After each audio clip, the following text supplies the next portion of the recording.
दोस्तों, हम लोगों को हमेशा लगता है कि पुण्य कर्म करने वालों को स्वर्ग की प्राप्ति होती है तथा पापी नीच क्रूर लोगों को नरक में जाना पड़ता है, लेकिन आप गलत है। इस कहानी के माध्यम से हम आपको बताएंगे कि स्वर्ग में जाने का असली हकदार कौन है और वह कौन से कर्म है जिससे आपके सारे कष्ट और पाप समाप्त हो जाते हैं। तो चलिए जानते हैं इस पवित्र कथा के माध्यम से। दोस्तों, एक बार धरती लोक पर 4 व्यक्तियों की मृत्यु एक साथ हुई थी। वे सभी लोग विचारों में अलग अलग और अलग अलग प्रदेश के रहने वाले थे। केवल संयोग से ही उन चारों का अंत एक ही समय पर हो गया। एक ही समय पर यम के दूत उन चारों को लेने के लिए आए।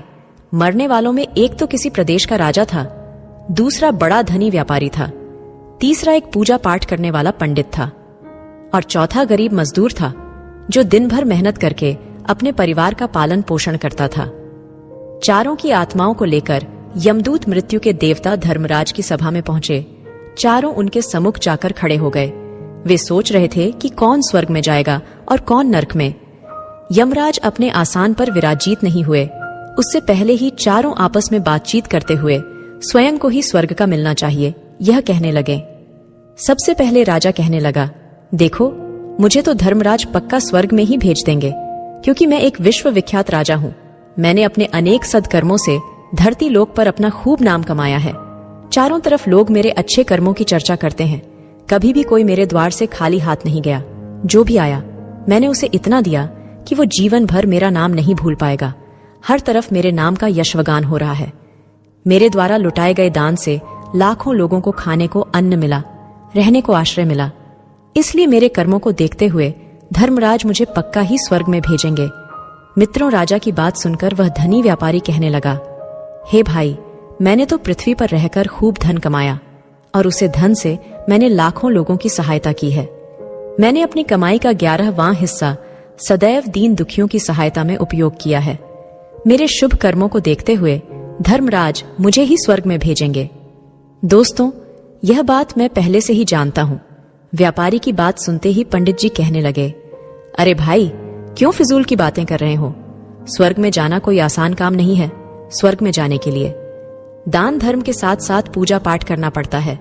इसलिए स्वर्ग में प्रण तो मैं ही करूंगा, क्योंकि मैंने भगवान का खूब जप तप पूजा पाठ किया है। पूरा जीवन मेरा पूजा आराधना में बीता है। मेरे शुभ कर्मों के कारण मुझे ही धर्मराज स्वर्ग का दरवाजा खोलेंगे। यह बात मैं अच्छी तरह से जानता हूँ। जब इस प्रकार तीनों ने अपनी अपनी बातें की अपने अपने लिए, तो आप सब उसे चौथे व्यक्ति मजदूर की ओर की देखते हैं कि अब यह क्या कहता है। क्या इसने भी कोई अच्छा काम किया है या नहीं, या फिर इसका पूरा जीवन मजदूरी करते हुए दूसरों के अधीन रहकर ही बिता है। मजदूर उन सब की बातों को चुपचाप नीचे नजरें झुकाए खड़ा सुनता रहा और वे तीनों बड़े गर्व से अपनी प्रशंसा में झूठे थे। तभी धर्मराज अपने साथी चित्रगुप्त के साथ दरबार में हाजिर होते हैं। चित्रगुप्त के हाथों में एक मोटी सी किताब थी जिसमें समस्त प्राणियों के कर्मों का लेखा जोखा लिखा था। धर्मराज अपने आसन पर विराजमान होते हैं। उसके बाद चित्रगुप्त ने राजा को अपने पास बुलाया और उससे पूछने लगे कि तुम बताओ, तुम तो धरती पर बड़े ही प्रख्यात राजा थे। तुमने अपने जीवन में कौन कौन से शुभ कर्म किए हैं तथा कितने लोगों को दुख दिया है, कितने लोगों का भला किया है। मैं अपनी पुस्तक में देखकर यह फैसला करूंगा कि आप स्वर्ग में जाने के अधिकारी हैं या नहीं। तब बड़े गर्व के साथ राजा अपने कर्मों को बताता है, हे भगवान, मैं एक बहुत बड़े राज्य का स्वामी था। मेरा राज्य बड़ा ही समृद्ध और खुशहाल था। मेरे राज्य में दिनहीन गरीब लोग बहुत ही कम थे। सब मेरी छत्रछाया में बड़े आनंद के साथ जीवन यापन कर रहे थे। मैंने अपने राज्य के लोगों को किसी चीज की कमी नहीं होने दी। मैं हर भूखे को भोजन मिलता था। लाखों की धन मोहरें उन्हें रोज दान में दी जाती थीं। प्रजा के लोग मुझसे बहुत खुश रहते थे। दिन रात में यही मेरे जीवन के अच्छे कर्म हैं। राजा की बात सुनकर चित्रगुप्त ने अपनी पुस्तक उठाई और उसमें देखने लगे। पुस्तक में देखकर उन्होंने राजा को बताया कि तुम जो कर रहे हो वह सर्वथा सत्य है। तुमने अपनी प्रजा को बहुत सुख दिया है, परंतु इसके साथ साथ तुमने बहुत बड़ा अपराध भी किया है। तुमने अपनी राज्य की सीमा को बढ़ाने के लिए जितने युद्ध लड़े हैं, उन युद्धों में हजारों लाखों की संख्या में सैनिकों ने अपनी जान गंवाई है। उन सब की मृत्यु का कारण तुम बने हो। उनके परिवारों को, उनके बच्चों को अनाथ करने वाले तुम हो। उनके स्त्रियों को विधवा बनाने वाले भी तुम हो, उनकी मां की गोद भी सुनी करने वाले तुम हो। तुमने अपने ही सैनिकों के हजारों परिवारों को घर दुख दिया है। युद्ध लड़कर राज्य बढ़ाने से अच्छा था कि तुम अपने पड़ोसी देशों से मित्रता करके उनके साथ व्यापार बढ़ते। आपका राज्य तब भी समृद्ध और संपन्न रहता। तुमने अपनी प्रजा को नहीं, सैनिकों को सुखी बनाया है, इसलिए तुम स्वर्ग के अधिकारी नहीं हो। यह बात सुनकर राजा चुपचाप पीछे हो गया। उसके बाद चित्रगुप्त ने व्यापारी से पूछा, आपने धरती पर कौन कौन से अच्छे कर्म किए हैं? तब व्यापारी कहता है, हे भगवान, मैंने धरती पर जितना धन कमाया उसका 11वां भाग अच्छे कामों में लगाया। लाखों लोगों को भोजन कराया, कई आश्रमों को दान दिया है, कई बेघर लोगों को अपने धन से भर दिया है, कई शहरों में मंदिरों का निर्माण कराया है, कई जगह पर धर्मशालाएं बनवाई है, प्रत्येक तीर्थ में भंडारे करवाए हैं। यही मेरे जीवन के अच्छे कर्म है। व्यापारी की बात सुनने के बाद चित्रगुप्त ने अपनी पुस्तक खोली, जिसमें उसके जीवन के सारे अच्छे बुरे कर्म लिखे हुए थे। चित्रगुप्त ने बताया कि देखो, तुम जो कहते हो वो सत्य है। तुमने धरती पर खूब दान धर्म किया है, पर तुम्हारा पाप यह है कि तुमने धरती पर जो दान धर्म किया है वह तुमने उस पैसे से किया है जिसको कमाने के लिए तुमने बहुत झूठ बोला है, बहुत ठगी की है, कई चीजों में मिलावट करके बेचा है, नकली चीजों को असली के दामों में बेचा है, कितने व्यापारियों को रास्ते से हटाया है। तुम्हारे इन कर्मों से अनजाने में कितने लोग बीमार होकर मार गए, कितनों ने आत्महत्या कर ली, कितनों की मेहनत का पैसा तुम्हारे पास चला आया। उन सब लोगों की बद्दुआएं तुम्हारे साथ हैं। तुमने जो कुछ भी अच्छा काम किया है वह कर्म शून्य होता है, इसलिए तुम्हारे पास भी तुम्हारा कोई शुभ कर्म नहीं है। तुम स्वर्ग में जाने के अधिकारी नहीं हो। चित्रगुप्त की बात सुनकर व्यापारी भी बड़ा उदास होकर पीछे हो गया। उसके बाद पंडित जी को आगे बुलाया और पूछने लगे, तुमने अपने जीवन में कौन से अच्छे कर्म किए हैं? तब पंडित जी कहते हैं, हे भगवान, मेरा पुण्य यह है कि मैंने हजारों लोगों को ज्ञान दिया है, हजारों यज्ञों के अनुष्ठान को संपन्न कराया है, हजारों के घरों में पूजा पाठ कराया है, दिन रात मैंने ईश्वर का जप तप किया है, हजारों कन्याओं का विवाह कराया है, लाखों पिंडदान श्राद्ध कराए हैं, अनगिनत लोगों को मार्गदर्शन किया है। इससे ज्यादा शुभ कर्म और क्या हो सकता है?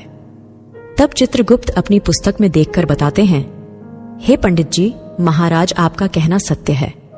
आपने वास्तव में हजारों लोगों को ज्ञान दिया है, लेकिन उसे ज्ञान पर स्वयं कभी अमल नहीं किया। आपने सैकड़ों यज्ञ पूजा अनुष्ठान कराए, पर उनमें निस्वार्थ भाव से किया गया कोई कर्म नहीं था। तुम हमेशा से धन के लालची रहे हो, इसलिए तुम स्वर्ग में जाने के अधिकारी नहीं हो। अब तो उदास होते हुए पंडित जी भी पीछे हो गए।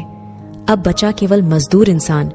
यह देखकर बड़ा हैरान था कि अब तक वह जिनको इतना महान समझ रहा था, उनमें से कोई भी स्वर्ग का अधिकारी नहीं रहा। तो मैं कैसे स्वर्ग में जा सकता हूं? मुझे तो स्वर्ग की कल्पना भी नहीं करनी चाहिए, क्योंकि मैं तो कभी पूजा पाठ, जप तप या दान करने के लायक भी नहीं था, तो शुभ कर्म कहां से करता? मैं तो मेहनत मजदूरी करके सारे जीवन अपने परिवार का भरण पोषण करता रहा। वह मजदूर ये सब बातें सोच ही रहा था।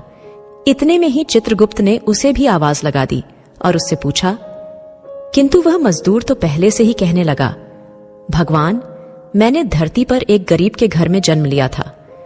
दान, हवन, पूजा पाठ करने के मैं लायक ही नहीं था, तो मैं शुभ कर्म कहां से करता? मैं तो अपने परिवार का पोषण बड़ी मुश्किल से कर लेता था। मैं जानता हूं भगवान कि मैं स्वर्ग में जाने का अधिकारी नहीं हूं। मैंने धरती पर भी नरक भोगा है और आगे भी नरक में ही जाने की हैसियत है। किंतु हे प्रभु, यहां पर भी मेरी एक इच्छा है। मैं स्वर्ग में तो नहीं जा पाऊंगा, लेकिन मैं एक बार स्वर्ग को अपनी आंखों से झांक कर देखना चाहता हूं। इससे अधिक मेरी कोई इच्छा नहीं है, क्योंकि मैंने ऐसा कोई कर्म नहीं किया है जो कुछ देर के लिए ही मुझे स्वर्ग में पहुंचा दे। मजदूरी के बाद लोगों की सेवा के लिए मेरे पास समय नहीं बचत पाता था। बचा हुआ समय मैं अपने बूढ़े माँ बाप की सेवा में लगा देता था।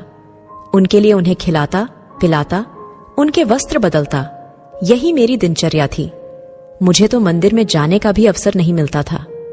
मजदूर की बात सुनकर चित्रगुप्त ने अपनी पुस्तक में देखकर पूछा, ही मानव, तुम ध्यान से देखकर बताओ, सोचकर बताओ कि तुमने कभी तो कोई शुभ कर्म किया होगा। तब मजदूर अपने पूरे जीवन के घटनाक्रम को याद करता है।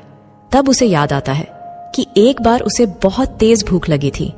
वह रोटी खाने के लिए बैठा ही था कितने में वहां एक बहुत ही कमजोर बीमार कुत्ता टहलता हुआ आ गया जो ठीक से चल भी नहीं पाता था।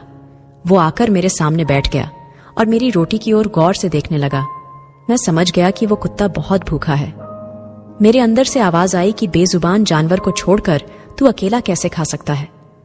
मैंने वो रोटी स्वयं ना खाकर उस कुत्ते को खिला दी। उस दिन मैंने पूरे दिन भूखे पेट रहकर ही काम किया था।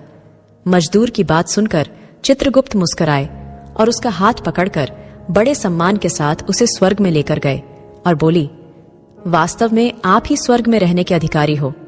प्राणियों पर दया दिखाना ही सबसे बड़ा शुभ कर्म है। मनुष्य जो भी कम निस्वार्थ भाव से करता है, वास्तव में उसका ही उसे सबसे बड़ा पुण्य मिलता है। निस्वार्थ भाव से किया गया जन कल्याण के लिए एक छोटे से छोटा काम भी आपके सैकड़ों पापों को नष्ट कर देता है। लोगों से लालच, मोह और स्वार्थ के वशीभूत होकर किया गया शुभ कर्म भी फलदायी नहीं होता। इसलिए ध्यान रहे, जीवन में अच्छे कर्म अच्छी भावना के साथ करना चाहिए। ऐसा नहीं होना चाहिए कि आपने किसी से धन छीनकर या चुराकर कर्म किया हो और बाद में उसी धन को दान पुण्य में लगा दिया हो, तो वो धन आपको कभी नर्क में जाने से नहीं उभर सकता। दोस्तों, स्वर्ग में वही व्यक्ति जाता है जिसने निष्काम निस्वार्थ भाव से प्राणियों की सेवा की हो। भले ही उसने जीवन में एक पैसा भी दान न किया हो, पर वह जिस लायक था, अपनी सामर्थ्य के अनुसार उसने निस्वार्थ भाव से जो भी काम किया है, वही उसकी मुक्ति का रास्ता तय करता है। तो आशा करते हैं आपको यह कथा अवश्य ही अच्छी लगी हो, तो लाइक, सब्सक्राइब करना ना भूलिए। साथ ही कमेंट में जय श्री कृष्ण अवश्य लिखें। आप सभी का धन्यवाद।